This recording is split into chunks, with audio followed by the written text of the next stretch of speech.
Welcome students. In the previous lecture, we have studied that intensity of unpolarized light and intensity of the plane polarized light. आता intensity म्हणजे काय तर त्या लाईटचा प्रखर प्रकाशितपणा. Intensity unpolarised लाईटची जास्त असते, म्हणजेच अनपोलराइज्ड लाईट ही प्रखर प्रकाशित असते आणि प्लेन पोलराइज्ड लाईटची इंटेन्सिटी ही कमी असते, म्हणजेच काय तर प्लेन पोलराइज्ड लाईटचा प्रखर प्रकाशितपणा जो आहे तो कमी असेल. आता ज्यावेळेस ही अनपोलराइज्ड लाईट ही एका पोलॅरॉइडवरती इन्सिडेंट होते, त्यावेळेस त्या पोलॅरॉइड मधून बाहेर येणारी जी लाईट आहे त्या लाईटची इंटेन्सिटी अनपोलराइज्ड लाईटच्या निम्म्यानं काय केली जाते, कमी केली जाते. म्हणजेच काय तर अनपोलराइज्ड लाईटची इंटेन्सिटी जर I0 असेल तर त्या पोलॅरॉइड मधून बाहेर येणारी जी प्लेन पोलराइज्ड लाईट जी आहे त्या लाईटची इंटेन्सिटी किती असेल, I0/2 असेल. हे मी तुम्हाला कशा करता सांगते तर आपल्याला ह्या व्हिडिओमध्ये काय करायचं आहे, एक एक्झाम्पल ह्या कन्सेप्ट वरती तुम्हाला सोडवायचं आहे. त्यामुळे हे जे काही मी आता जे तुम्हाला सांगितलं ते तुम्हाला या ठिकाणी माहित असणं गरजेचं आहे. आता नेक्स्ट हा जो व्हिडिओ लेक्चर आहे त्या व्हिडिओ लेक्चर मध्ये तुम्ही नेक्स्ट आर्टिकल पाहणार आहात. कोणकोणते आर्टिकल पाहणार आहात तर polarization of a light by using the reflection of light and polarization of light by scattering of the light. That means reflection and scattering these are the two phenomenons of the light. आणि ह्या दोन्ही फिनॉमिनॉनच्या सहाय्यानं तुम्हाला काय करता येते, plain polarised light काय करता येते, मिळवता येते. So let us start the next topic, that means part 7 of the wave optics.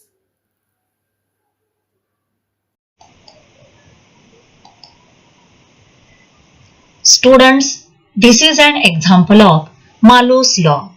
When unpolarized light of intensity I0 is made to pass through three polarizers P1, P2 and P3 successively, the polarization axis of P2 makes an angle of θ1 with that of P1, while that of P3 makes an angle θ2 with that of the P2. What will be the intensity of light coming out of P3? हे जे example आहे त्या एक्झाम्पलचं meaning काय आहे ते बघा. आता unpolarised light जी आहे ती अनपोलराइज्ड लाईट घेतलेली की ज्याची इंटेन्सिटी आहे I0 आणि अशी ही अनपोलराइज्ड लाईट जी आहे ती तीन सरळ एका रेषेमध्ये असणाऱ्या पोलॅरॉइड वरती काय केली, इन्सिडेंट केली. पहिला पोलॅरॉइड आहे P1, त्याच्यानंतरचा पोलॅरॉइड आहे P2 आणि त्याच्यानंतर ठेवलेला जो पोलॅरॉइड आहे तो P3 आहे. आता प्रत्येक जो पोलॅरॉइड आहे तो एकमेकाला पॅरलल नाही, तर ते तिन्ही पोलॅरॉइड कसे आहेत तर तिन्ही पोलॅरॉइडनी एकमेकाशी काहीतरी अँगल केलेला आहे. आता P1 आणि P2 मधला कोणता अँगल आहे, म्हणजे P1 चा जो ऍक्सिस असेल आणि P2 चा जो ऍक्सिस आहे त्या दोन्ही मध्ये अँगल किती आहे, θ1. आणि P3 हा जो पोलॅरॉइड आहे त्या P3 पोलॅरॉइडच्या ऍक्सिसनी P2 च्या पोलॅरॉइडच्या ऍक्सिसशी किती अँगल केलेला आहे तर तो आहे θ2. This example is solved in the next image. अगोदरच्या इमेज मध्ये जे काही तुम्हाला एक्झाम्पल दिलेलं आहे त्या एक्झाम्पलचं सोल्युशन तुम्हाला या ठिकाणी सोडवून दाखवलेलं आहे. तर त्या एक्झाम्पलचं मीनिंग काय आहे बघा.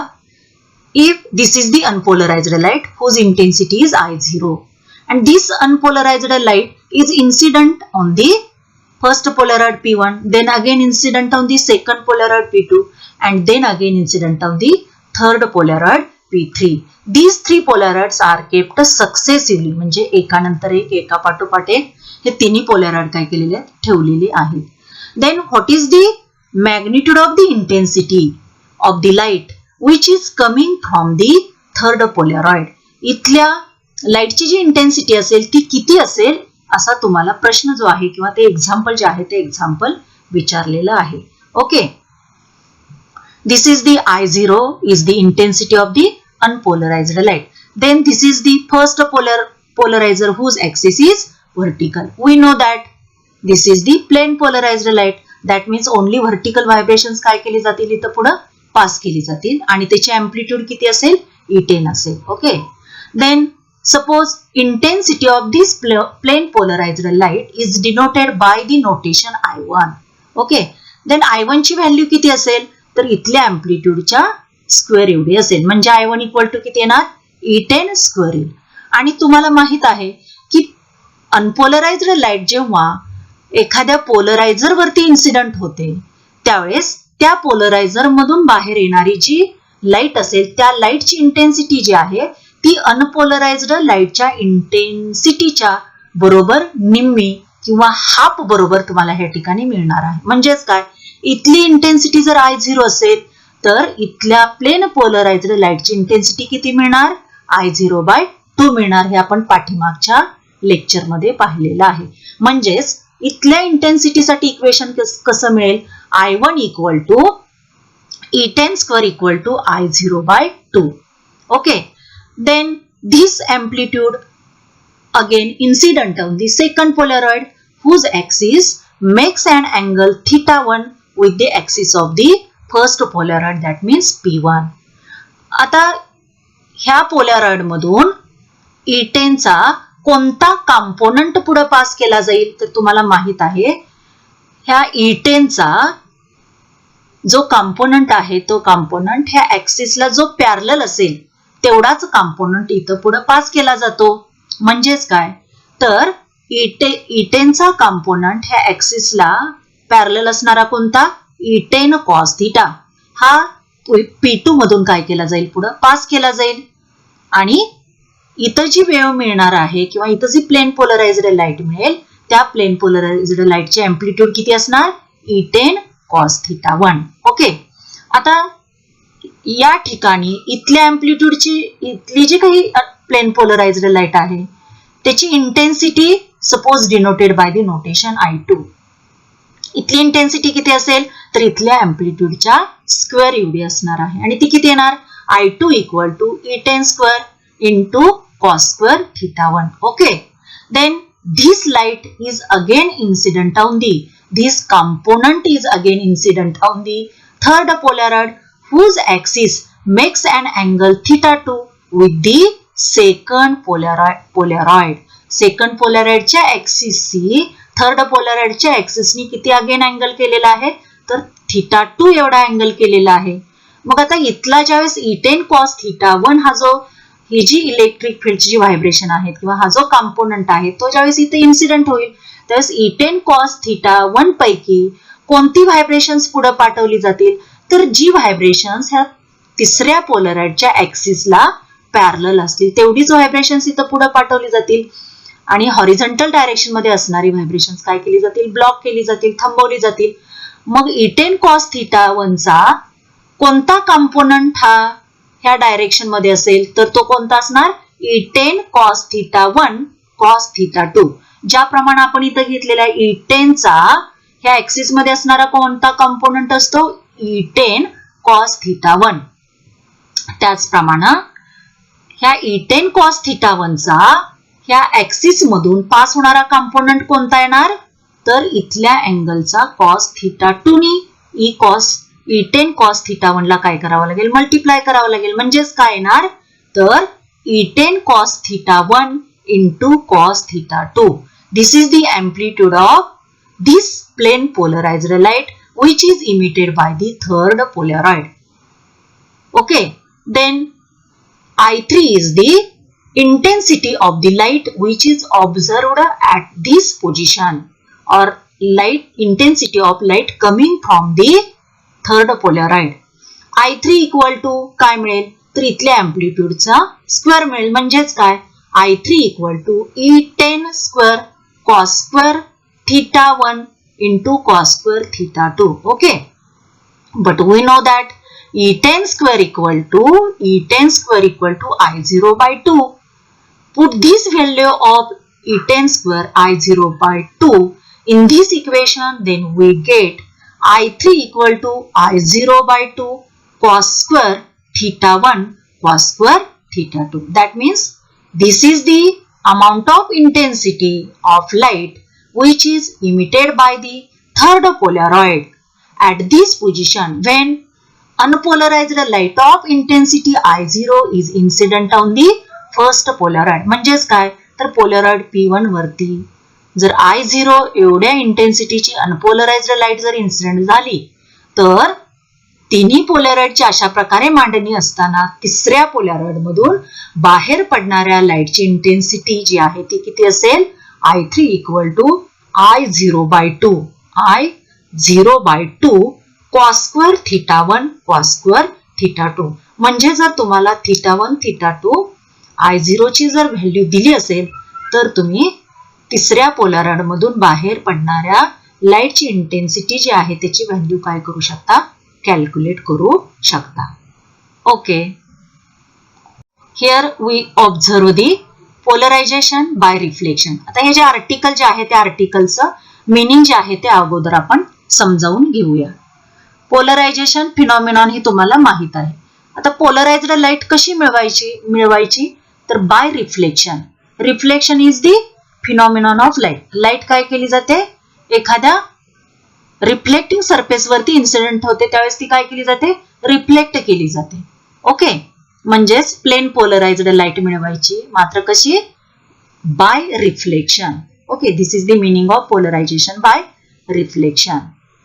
Then we can see Brewster's law in case of polarization by reflection. What is the statement of Brewster's law?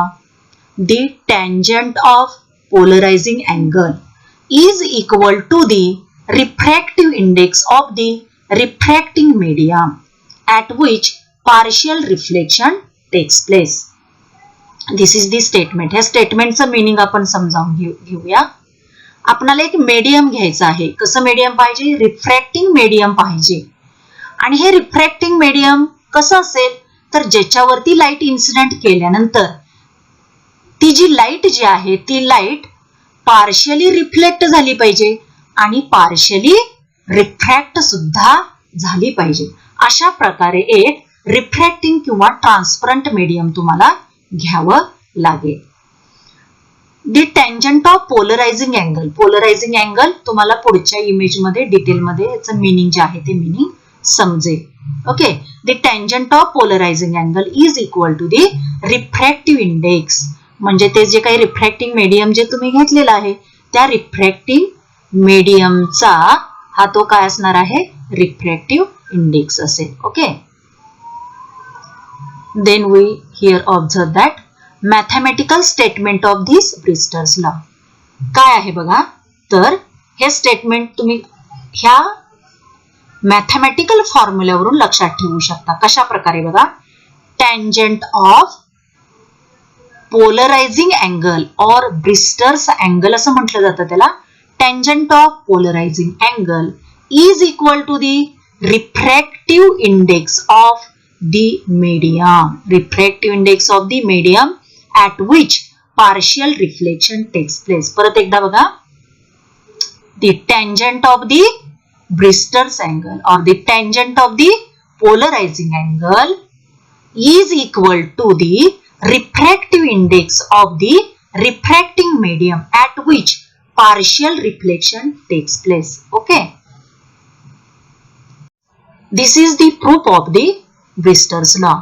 आपल्याला ब्रिस्टर्स लॉ पाठीमागं जो दिलेला आहे कोणता तर tangent of the polarizing angle is equal to the refractive index of the refracting medium at which partial reflection also takes place. म्हणजेच काय तर तुम्हाला असं मीडियम घ्यावं लागेल की ज्या मीडियम वरती लाईट इन्सिडेंट झाल्यानंतर ती रिफ्रॅक्ट सुद्धा झाली पाहिजे आणि रिफ्लेक्ट सुद्धा झाली पाहिजे. Okay, this is the air medium whose refractive index is N1 and this is the refracting or transparent medium whose refractive index is the N2.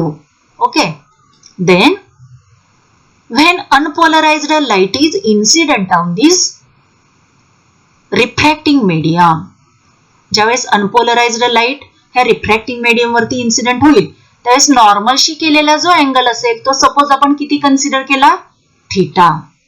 And this unpolarized light contains all vibrations, okay, vertical vibrations as well as horizontal vibrations. Then when this unpolarized light is incident on this transparent medium, then we get two rays. That means reflected ray and refracted ray. In this image we observe that this reflected ray is partially polarized reflected ray. Partially means what? तर त्या रे मध्ये काही horizontal vibration सुद्धा असतील आणि काही vertical vibration सुद्धा असतील. अशा दोन्ही व्हायब्रेशन पासून तयार झालेला जो रे असेल त्या रेला काय म्हटलं जातं? पार्शली पोलराइज्ड रे असं म्हटलं जातं. आणि हा जो रिफ्रॅक्ट झालेला जो रे आहे तो सुद्धा कसा आहे? पार्शली पोलराइज्ड रिफ्रॅक्टेड रे आहे. आता इथं काय होतं बघा, तर जसजसा तुम्ही थीटा जो आहे किंवा थीटाची व्हॅल्यू जसजशी तुम्ही बदलत जाणार आहात तसा इथली ह्या प्लेन पोलराइज्ड लाईटची स्ट्रेंथ जी आहे, प्लेन पोलराइज्ड लाईट होण्याची जी स्ट्रेंथ आहे किंवा पोलरायझेशनची जी स्ट्रेंथ आहे, that strength goes on increasing when we increase the angle of incidence. This is the angle of incidence. Angle of incidence जसजसा वाढवत तुम्ही जाणार आहात किंवा बदलत जाणार आहात तसतसा इथल्या प्लेन पोलराइज्ड लाईटची स्ट्रेंथ जी आहे ती स्ट्रेंथ काय होत जाईल? इन्क्रीज होत जाईल. म्हणजेच इथं हे जे डॉटची जी संख्या जी आहे ती वाढत जाईल आणि इथल्या व्हर्टिकल व्हायब्रेशन जी आहे ती काय होत जातील? कॅन्सल होत जातील. म्हणजेच एक तर सर्व व्हर्टिकल प्लेन मधली व्हायब्रेशन्स राहतील किंवा एक तर हॉरिझॉन्टल प्लेन मधली व्हायब्रेशन्स राहतील. जसजसा तुम्ही थीटा काय करत जाणार आहात, बदलत जाणार आहात, त्याप्रमाणे इथली strength of polarisation goes on increasing. हे तुम्हाला इथं दाखवलेलं आहे. आता या ठिकाणी काय होईल बघा, तुम्ही अँगल ऑफ इन्सिडन्स काय केला? बदलला. तुम्ही अँगल ऑफ इन्सिडन्स हळूहळू बदलत गेल्यानंतर अशा एका अँगल ऑफ इन्सिडन्सला किंवा असा कोणता तरी एक अँगल ऑफ इन्सिडन्स मिळेल की ज्या अँगल ऑफ इन्सिडन्सला इथला रिफ्लेक्ट झालेला जो रे आहे तो पूर्णपणे कसा होणार? परफेक्टली किंवा प्लेन पोलराइज्ड रे मिळेल किंवा परफेक्टली प्लेन पोलराइज्ड रे मिळेल की ज्याच्यामध्ये सर्व व्हायब्रेशन्स ही फक्त एका आणि एकाच प्लेन मधली आहेत. म्हणजेच ही व्हायब्रेशन्स कोणत्या प्लेन मध्ये आहेत? मधली आहेत हॉरिझॉन्टल प्लेन मधली आहेत. इथं तुम्हाला दिसते. म्हणजे ही लाईट कोणती मिळाली? प्लेन पोलराइज्ड रिफ्लेक्टेड लाईट मिळाली. ओके.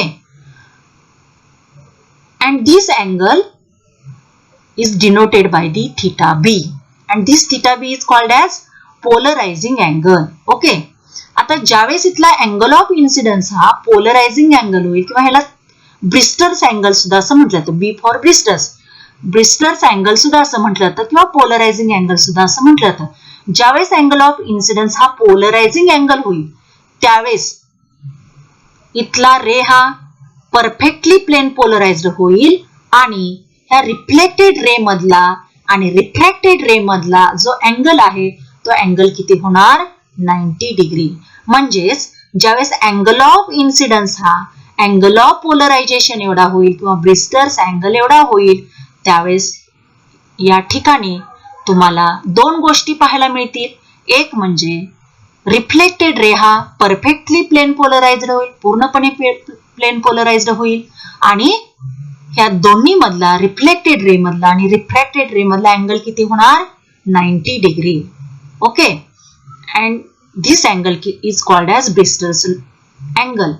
तुम्हाला ब्रिस्टर्स अँगलची डेफिनेशन काय सांगता येईल?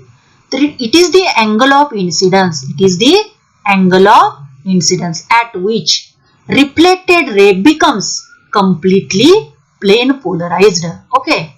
What is the definition of Bristol's law? Bristol's angle or angle of polarization. Angle of polarization ची definition कोणती सांगता येईल?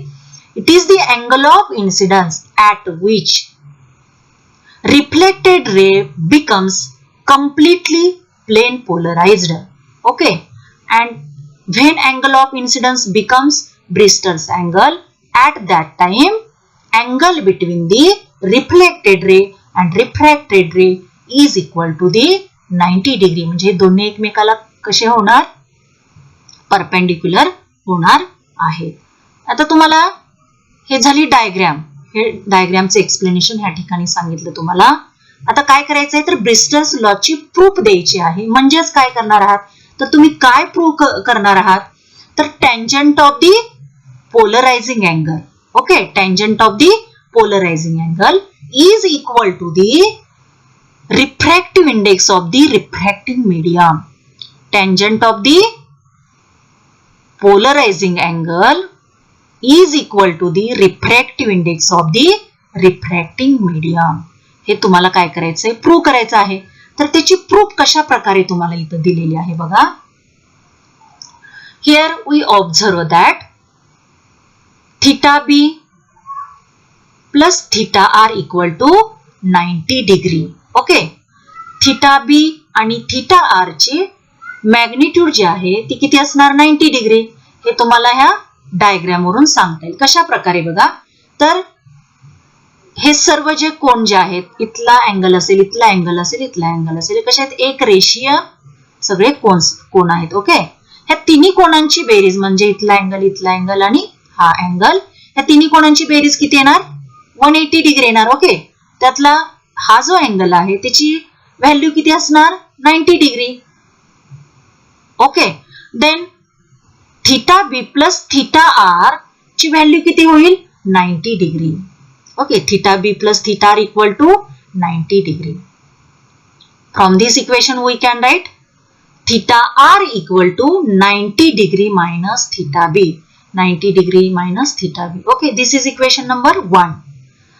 Then from Snell's law we know that तुम्हाला इक्वेशन माहित आहे, refractive index of this medium N2 divided by refractive index of the first medium, that means air medium N1, that means N2 divided by N1 equal to sine of angle of incidence, that means sine of theta b.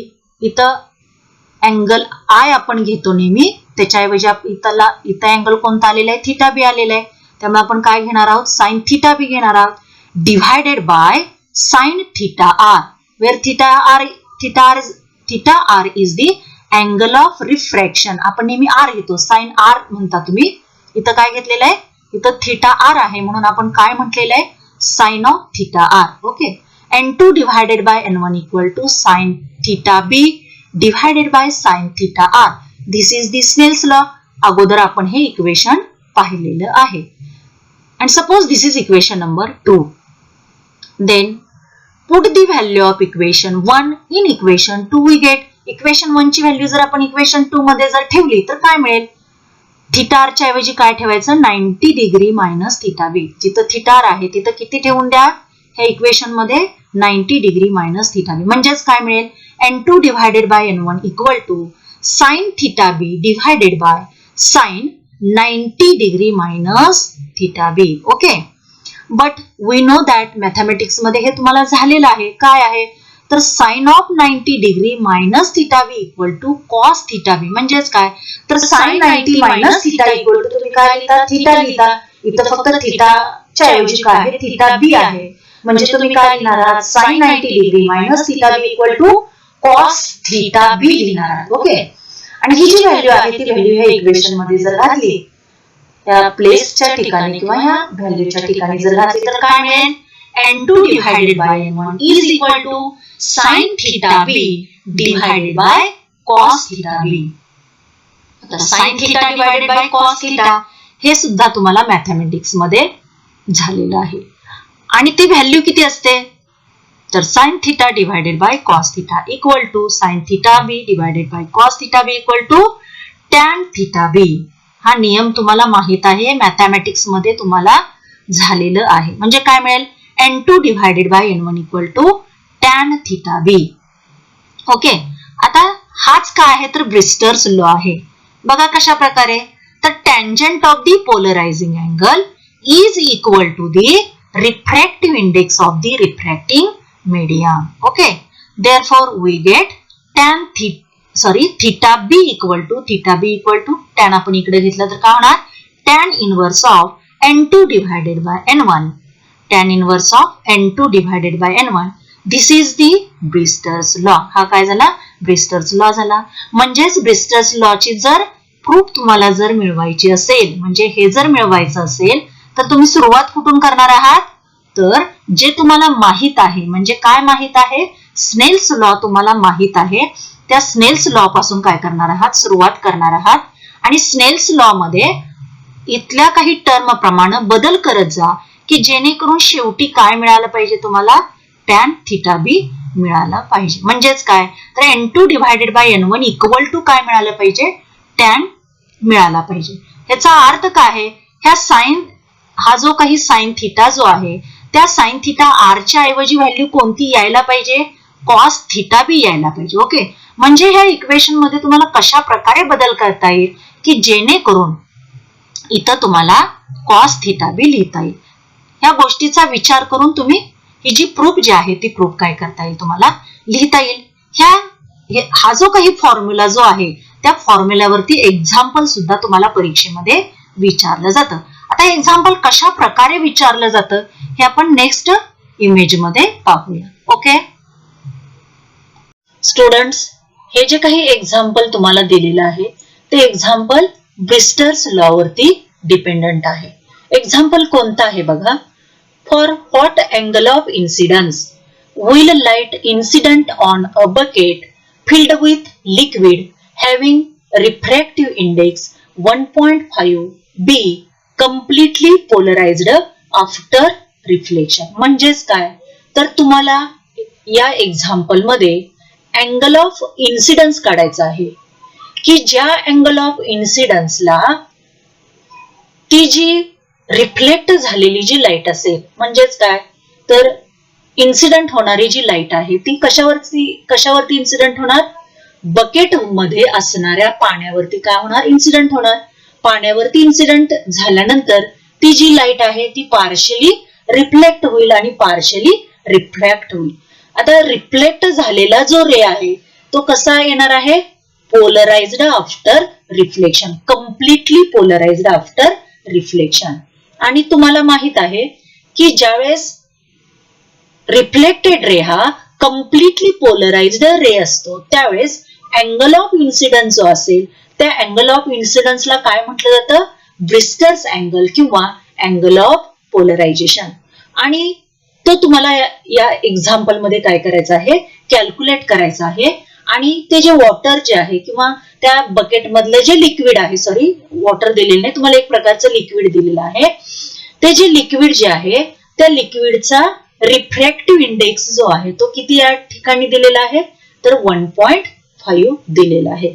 Okay, but we know that according to Brewster's law, formula for the Brewster's law, which is the formula, solution is the reflected light will be completely polarized.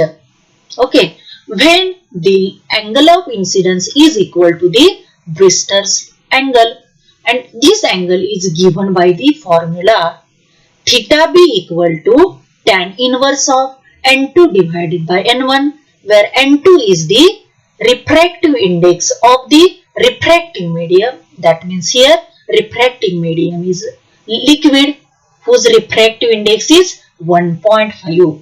That means n2 is 1.5 and n1 is the refractive index of the first medium. That means air medium. कारण air medium मध्ये ही bucket ठेवली गेलेली आहे, म्हणजे हे जे sorry liquid जे आहे ते लिक्विडच्या वरती काय असणार आहे, एअर मीडियम असणार आहे. म्हणून त्या एअर मीडियमचा रिफ्रॅक्टिव्ह इंडेक्स हा n1 नी डिनोट केलेला आहे. आणि एअर मीडियमचा रिफ्रॅक्टिव्ह इंडेक्स किती असतो तुम्हाला माहित आहे, 1. म्हणजेच काय मिळेल, अँगल ऑफ पोलरायझेशन और that means angle of incidence at which reflected ray becomes completely polarized is equal to tan inverse of 1.5 divided by 1. Therefore, theta b equal to tan inverse of 1.5. Okay, and tan inverse of 1.5 is equal to the 56.31 degree. म्हणजेच angle of polarization or Brewster's angle ची value किती मिळाली, 56.31 degree. अशा प्रकारची example जे आहेत ते examples तुम्हाला परीक्षेमध्ये विचारली जातात. Okay, then we see uses of polaroid. Polaroid म्हणजे काय हे तुम्हाला माहित आहे. पोलरॉइड जो आहे तो पोलरॉइड काय करतो, तर आपल्या ऍक्सिसला पॅरलल असणारी जी व्हायब्रेशन्स आहेत ती व्हायब्रेशन्स फक्त पुढे पाठवतो, बाकीची सर्व व्हायब्रेशन्स काय करतो, ब्लॉक करतो, म्हणजे थांबवतो किंवा काय करतो, ऍब्सॉर्ब करतो. असं जे डिव्हाइस असेल त्या डिव्हाइसला काय म्हटलं जातं, पोलॅरॉइड असं म्हटलं जातं. म्हणजेच पोलॅरॉइड थोडक्यात काय करतो, तर लाईटची इंटेन्सिटी जी आहे ती इंटेन्सिटी मिनिमाइज किंवा कमी करण्याचं काम करतो. प्रखर प्रकाशाची लाईट जर पोलॅरॉइड वरती जर इन्सिडेंट झाली तर या पोलॅरॉइड मधून बाहेर पडणारी जी लाईट असेल ती लाईट कशी असणार आहे, कमी प्रकाशित असेल किंवा त्या लाईटची इंटेन्सिटी ही तुम्हाला कमी होऊन मिळेल. Okay. What are the uses of Polaroid? Polaroid is used in the sunglasses, that means goggles, to protect the eyes from glare of sunlight. Okay. What is mean by glare? Glare म्हणजेच काय, डोळे दिपले जातात. त्या क्रियेला किंवा ती जी प्रक्रिया असते त्याला काय म्हटलं जातं, ग्लेअर ऑफ सनलाइट. सूर्यप्रकाश जो आहे त्या सूर्यप्रकाशामुळं आपले डोळे दिपण्याची जी क्रिया आहे ती क्रिया जी आहे त्याला म्हटलं जातं ग्लेअर ऑफ सनलाइट. आता ज्यावेळेस तुम्ही सूर्याकडे पाहता त्यावेळेस नेकेड आईजनी म्हणजे उघड्या डोळ्यांनी तुम्हाला सहजासहजी सूर्याकडे पाहता येत नाही. तुमचे डोळे काय होतात, दिपले जातात. तर हे डोळे दिपले जाण्याची जी क्रिया आहे ती क्रिया काढून टाकण्यासाठी काय केलं जातं, सन गॉगल्स मध्ये हे पोलॅरॉइड्स काय केले जातात, वापरले जातात, की जेणेकरून ह्या ग्लेअर ऑफ सनलाइट पासून आपले डोळे जे आहेत ते डोळे काय केले जातात, सुरक्षित ठेवले जातात. म्हणजेच गॉगल जर घातला असेल तर आपण सनलाइटकडं किंवा सूर्याकडं तुम्ही सहजासहजी पाहू शकता आणि तुम्हाला लाईट जी आहे ती लाईट ची इंटेन्सिटी जी आहे ती इंटेन्सिटी कमी जाणवेल. कधी तर ज्यावेळेस तुम्ही गॉगल्स घालणार आहात त्यावेळेस. Okay. Then second use of the polaroid is in motor car headlights to remove headlight glare. तुम्हाला माहित आहे ज्यावेळेस हेडलाइट जी आहे ती हेडलाइट आपल्या मोटर कारची जी हेडलाइट आहे ती आपल्या डोळ्यावरती ज्यावेळेस पडली जाते त्यावेळेस आपले डोळे काय होतात, दिपले जातात. आणि ते जे डोळे आहेत ते दिपण्याची जी क्रिया आहे ती काढून टाकण्यासाठी मोटर कारचे ज्या हेडलाइट्स आहेत त्या हेडलाइट्स मध्ये पोलॅरॉइड्स काय केले जातात, वापरले जातात. म्हणजेच यूज काय ना, polaroids are used in motor car headlights to remove headlight glare. म्हणजे हेडलाइट ग्लेअर पासून आपल्या डोळ्यांचं रक्षण करण्यासाठी मोटर कारच्या हेडलाइट्स मध्ये काय केले जातात, पोलॅरॉइड्स वापरले जातात. Okay. Then this is the third use of the polaroid in windows of aeroplanes to control amount of light inside the aeroplane. Aeroplane जे आहे त्या एरोप्लेनच्या ज्या विंडोज असतात म्हणजे ज्या काचा असतात, खिडक्यांच्या ज्या काही काचा असतील त्या काचांच्या मध्ये पोलॅरॉइड्स काय केले जातात, वापरले जातात. कशासाठी, तर एरोप्लेनच्या बाहेरची जी लाईट आहे सनलाइट असेल ती प्रखर प्रकाशित असेल आणि ती प्रखर प्रकाशित लाईट जी आहे ती आहे तशी आतमध्ये येऊन चालणार नाही, विमानामध्ये आतमध्ये येऊन चालणार नाही. तर त्या लाईटची काहीतरी इंटेन्सिटी कमी झाली पाहिजे आणि त्या प्रखर प्रकाशाची इंटेन्सिटी कमी करण्यासाठी विमानांच्या काचामध्ये काय केले, खिडक्यांमध्ये काय केलं जातं, पोलॅरॉइड्स वापरली जातात. म्हणजेच काय, polaroids are used in windows of aeroplanes to control amount of light inside the aeroplane. Okay. Then this is the fourth use of polaroid. Polaroids are used in calculators, watches, monitors of laptops. म्हणजेच काय, तर कॅल्क्युलेटरचा जो काही screen असेल, watches घड्याळांचा जो काही वरची जी काच असेल, स्क्रीन असेल, किंवा मॉनिटर्स म्हणजे स्क्रीन, लॅपटॉपचा जो काही स्क्रीन आहे त्या स्क्रीन मध्ये हे काय केले जातात, पोलॅरॉइड वापरले जातात, की जेणेकरून आपल्या डोळ्यांना त्रास होऊ नये. म्हणजे आपल्या डोळ्यापर्यंत पोहोचणारी जी लाईट आहे ती लाईट पोलराइज्ड लाईट पोहोचावी, म्हणजेच इंटेन्सिटी कमी झालेली लाईट पोहोचण्यासाठी ह्या कॅल्क्युलेटर, वॉचेस, मॉनिटर्स जे आहेत त्यांच्यामध्ये पोलॅरॉइड्स काय केले जातात, वापरले जातात. Okay students, here we observe that polarisation by scattering. जसं आपण पाठीमागचं जे आर्टिकल जे आहे ते आर्टिकल काय पाहिलं किंवा कोणतं आर्टिकल पाहिलं? Polarisation by reflection. तसं आता या ठिकाणी कोणतं आर्टिकल पाहायचं आहे? Polarisation by scattering. म्हणजे ज्यावेळेस लाईट ही स्कॅटर होते, स्कॅटर म्हणजे काय? विखुरली जाते. लाईट जी आहे, वातावरणामधली लाईट जी आहे ती लाईट ज्यावेळेस विखुरली जाते त्यावेळेस विखुरल्या गेल्यानंतर, स्कॅटर झाल्यानंतर ती जी स्कॅटर होणारी जी लाईट आहे ती लाईट कशी मिळते? प्लेन पोलराइज्ड लाईट मिळते. म्हणून ही जी फिनॉमिनॉन आहे त्याला काय म्हटलं जातं? Polarisation by scattering. Okay. When sunlight strikes air molecules. Air मध्ये काय असतात?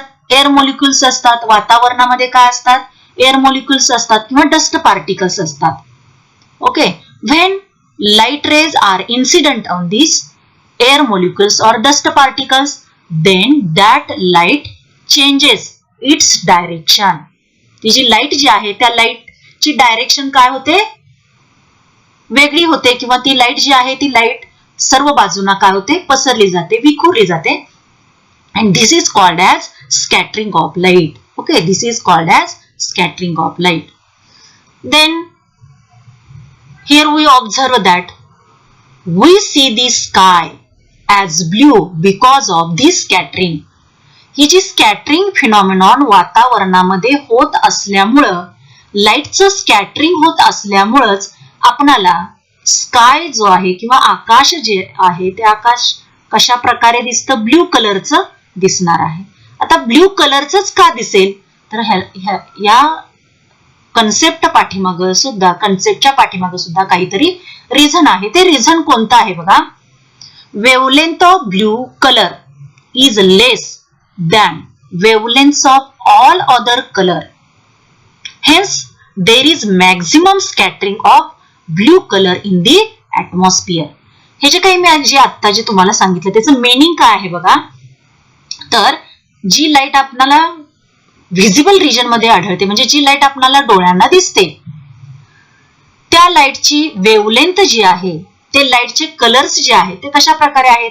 तर एका टोकाला ब्ल्यू लाईट आहे व्हिजिबल रेंज मध्ये, एका टोकाला ब्ल्यू लाईट आहे किंवा व्हायलेट लाईट आहे आणि दुसऱ्या टोकाला रेड लाईट आहे. Okay. Blue to red colour मधले सर्व कलर्स आपल्याला किंवा सर्व ह्या ज्या वेव्स आहेत त्या डोळ्यांना दिसतात.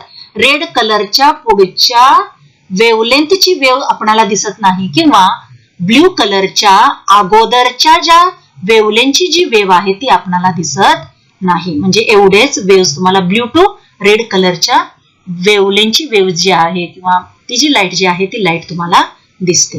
आता या ठिकाणी तुम्हाला माहित आहे की ब्ल्यू जो कलर आहे त्या ब्ल्यू कलरची वेवलेंथ काय आहे? सर्वात कमी आहे. आणि रेड कलरची वेवलेंथ जी आहे ती वेवलेंथ कशी आहे? सर्वात जास्त आहे. आणि जेवढी वेवलेंथ कमी असेल तेवढं स्कॅटरिंग काय येतं? जास्त येतं. ब्ल्यू कलरची वेवलेंथ कमी असल्यामुळं स्कॅटरिंग काय येणार आहे? जास्त येणार आहे. रेड कलरची वेवलेंथ जास्त असल्यामुळं स्कॅटरिंग काय येणार? कमी येणार. ओके. म्हणजेच ब्ल्यू लाईट जी आहे त्याची वेवलेंथ कमी आहे म्हणून स्कॅटरिंग जास्त होणार. म्हणजेच ती जी वेव जी आहे किंवा तो जो पर्टिक्युलर कलर जो आहे तो वातावरणामध्ये सर्व ठिकाणी पसरला जाणार, कारण स्कॅटरिंग कसं आहे? मॅक्झिमम आहे. Okay. Therefore we see the sky as blue because of this scattering, because wavelength of blue colour is less and wavelength of all other colors, hence there is maximum scattering of blue color in the atmosphere. Okay, scattering जास्त आहे, सर्व ठिकाणी scatter blue light होणार म्हणून आपल्याला आकाश जे आहे किंवा अवकाशाचा कलर जो आहे तो कसा दिसेल? ब्ल्यू दिसेल. Okay. Then next we see another point, the degree of polarisation of scattered light. म्हणजेच काय? तर स्कॅटर्ड झालेली जी लाईट जी आहे ती लाईट ची स्ट्रेंथ, म्हणजे स्कॅटर्ड झालेली लाईट ही कमी पोलराइज्ड असेल किंवा जास्त पोलराइज्ड असेल त्याला म्हटलं जातं स्ट्रेंथ ऑफ पोलरायझेशन. ही जी काही strength of polarisation of scattered light जी आहे ती कशावरती डिपेंड आहे? तर depends on the angle between. कोणत्या अँगल वरती? Between the direction of the incident light. म्हणजे वातावरणामधून त्या मॉलिक्युलवरती ज्यावेळेस लाईट इन्सिडेंट होईल, त्या मॉलिक्युलवरती इन्सिडेंट होणाऱ्या लाईट मधला अँगल आणि कशामधला अँगल, तर त्या मॉलिक्युल वरून ती इन्सिडेंट होणारी लाईट जी स्कॅटर होईल त्या स्कॅटरिंग लाईट मधला अँगल आणि इन्सिडेंट रे मधला अँगल ज्यावेळेस इन्क्रीज होत जाईल किंवा डिक्रीज होत जाईल त्यावेळेस strength of polarisation of that scattered light increases or decreases. And when this angle becomes exactly 90 degree, म्हणजेच कोणता अँगल, तर मॉलिक्युल वरती इन्सिडेंट होणारा रे आणि मॉलिक्युल पासून स्कॅटर झालेला रे, या दोन्ही रेच्या डायरेक्शन मधला जो अँगल आहे तो अँगल ज्यावेळेस परफेक्टली 90 डिग्री होईल त्यावेळेस scattered light is plane polarised. Scatter झालेली जी लाईट असते त्या लाईट मध्ये फक्त एका आणि एकाच प्लेन मधली व्हायब्रेशन्स असतात. ओके.